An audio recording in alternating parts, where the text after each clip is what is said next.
కొన్నాళ్ళు ఉన్నారు. ఆయనకేం తోచలేదు. ఆయన ఆ సోఫాలో పడుకునేవారు, ఈయన అక్కడ కూర్చుని ధ్యానం చేసేవారికి ఈయన మనసు నిలబడేది కాదు. ఒకరోజు ఇంక నేను వెళ్ళిపోతున్నాను స్వామి అని చెప్దామని అనుకుని వెళ్ళారు. వెళ్ళి కూర్చున్నారు. రమణులు తీక్షణమైన దృష్టితో దృష్టిపాతం చేశారు. అలాగే ఆయన కళ్ళల్లోకి చూశారు. అంతే స్తంభీభూతుడైపోయాడు. ఆయనకి ఆత్మ అనుభవంలోకి వచ్చింది. ఆయన వ్రాసినటువంటి పుస్తకాల చేత ఇవాళ ప్రపంచంలో అనేక దేశాలలో భగవాన్ రమణుల గురించినటువంటి విషయం తెలిసి మనం ఆశ్చర్యపోతాం. ఇక్కడుండి మనం వెళ్ళడానికి వెనక ముందులు ఆలోచిస్తాం. ఇవాళ రమణాశ్రమంలో విదేశాల నుంచి వచ్చినటువంటి అనేక మంది ఇతర మతస్థులు నారచీరలు కట్టుకుని అక్కడ భోజనం చేసిన వాళ్ళ విస్తళ్ళు తీస్తారు. నేను అరుణాచల పర్వత శిఖరం మీద తిరుగుతుంటే ఒక రోజున ఒక ఫారినర్ ఒక ఆవిడ కనపడింది. ఆవిడ చిన్న బొట్టు పెట్టుకుని ఆ కొండ శిఖరాల మీద తిరుగుతోంది. నాతో మా పినమామ గారు కూడా ఉన్నారు. ఆయన I'm very glad to meet you from which country you have come అన్నారు. అని షేక్ హ్యాండ్ ఇవ్వకపోతే ఆవిడ రెండు చేతులతో నమస్కారం చేసి ఆవిడంది, I salute to you for only one reason, that you have born in a country like India in which Bhagavan Ramana has also taken birth.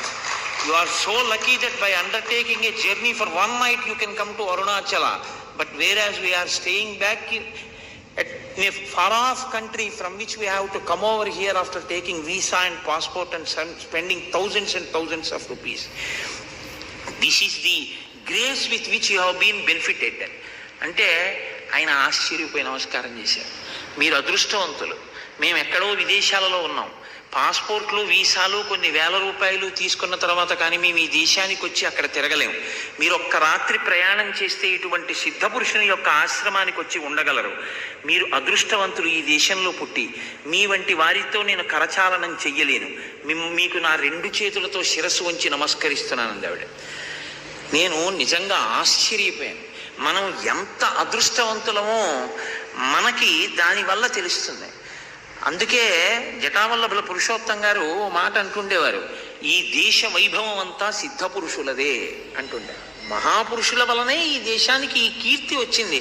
ఒక శంకర భగవత్పాదులు ఈ దేశంలో పుట్టి 4 చెరగుల ఆసేతు హిమాచల పర్యంతం తిరిగారు కాబట్టి అవైదికమైనటువంటి వాదనలు ఖండింపబడి సనాతన ధర్మం నిలబడింది. మహానుభావుడు శంకర విజయాల్లో అంటారు, ఒక లేగదూడని వేట కుక్కలు తరివితే లేగదూడ పరిస్థితి ఎలా ఉండేదో సనాతన ధర్మం యొక్క పరిస్థితి శంకర భగవత్పాదుల అవతార స్వీకారం వేల్టికి అలా ఉండేది.